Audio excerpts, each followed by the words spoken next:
I have two questions to ask you. The first, you spoke very eloquently about freeing the peoples backed by what you termed Western-backed dictatorships from the oppression pushed upon them.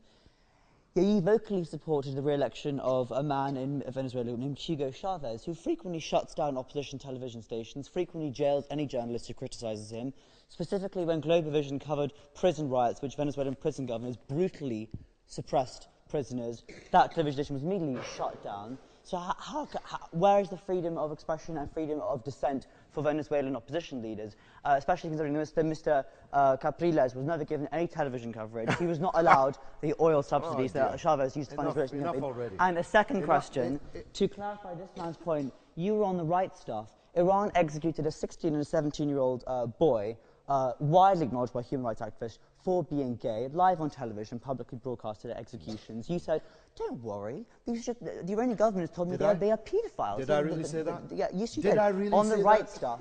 So the concern. So what my point is. My point is. Pause for a second, and then tell the audience if I really said that. You said. Don't worry. Yes, you said. You just quoted me. Yes. Don't worry. The Iranian government has said these men are paedophiles, so should not be. So they were not executed for being gay. Did I say that? Yes. Secondly, I think to clarify his point, how should LGBT people feel about you being elected, specifically your position on the equal marriage bill as well? Thank you. Well, I'm in favour of the equal marriage bill. I was in favour of the equalisation of the age of consent when 3/4 of the Parliament voted against it. That's what I got the Stonewall Award for. I mean, I know that a little knowledge is dangerous. Your problem is you've got a little knowledge about everything about which you have spoken. You have utterly distorted.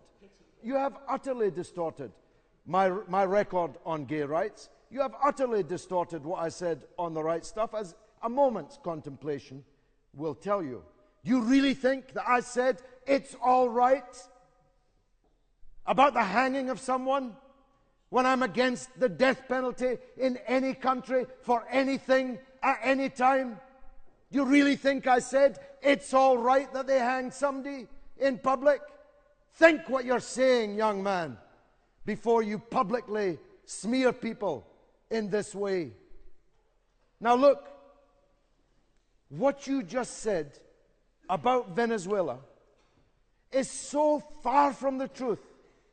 I have to imagine you wandered in here. You're not really a student at Oxford University. You cannot be a student at Oxford University and say what you just said about Venezuela. Hugo Chávez is the most elected politician on the earth. On the earth. He has won more free and fair elections than any politician on the earth. You spoke, let me answer you. Who said so? Jimmy Carter, last week. Last week. Jimmy Carter, that well-known Islamist revolutionist, homophobic, misogynistic tyrant. Jimmy Carter described last week's election, which I witnessed and you did not, as the most perfect election he has ever observed, better than any election ever held in the United States. That's what Jimmy Carter said, not me. Hugo Chávez won a landslide victory against 30 opposition parties. You said that Chávez doesn't allow opposition.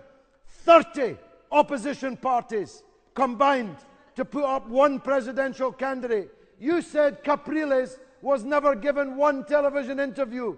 Capriles was never off the television. I was watching him with my own eyes, day in, day out, all the time I was in Venezuela. Don't shake your head. You're talking nonsense.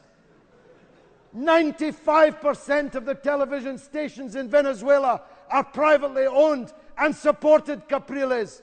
Me and my wife were on the demonstration of hundreds of thousands of opposition supporters supporting Capriles' election campaign. Just last week, you're talking nonsense.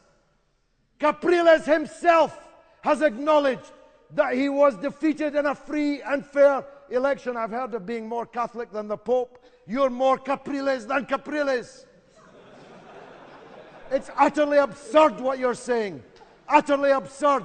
And it's a disgrace that you feel that you can say these things with so little knowledge of the true facts. Rich people in Venezuela hate Hugo Chávez because Hugo Chávez has utterly transformed the lot of the poor masses in Venezuela, which is why he keeps getting re-elected. Poverty has been reduced by 75% in the 14 years that Chávez has been in power. He's built 22 universities, making Venezuela the 5th largest student body in the world, in a country of just 26 million people. 98% of Venezuelans now eat 3 meals a day, when nobody even counted how many, because it wouldn't have been worth doing how many ate 3 times a day before the Venezuelan Revolution. Chávez is regarded by the majority of thinking people in the world as one of the great leaders of the Third World. And you should be identifying with him. If you're a champion of gay rights, do you think fascism in Venezuela was a better friend for gay rights than Hugo Chávez? Chávez has freed the gay people in Venezuela. Gay people were out marching in huge numbers for Chávez in Venezuela. Women were out marching in huge numbers for Chávez in Venezuela. He's a champion of women's rights, a champion of black people, a champion of the indigenous people. That's why they all voted for him.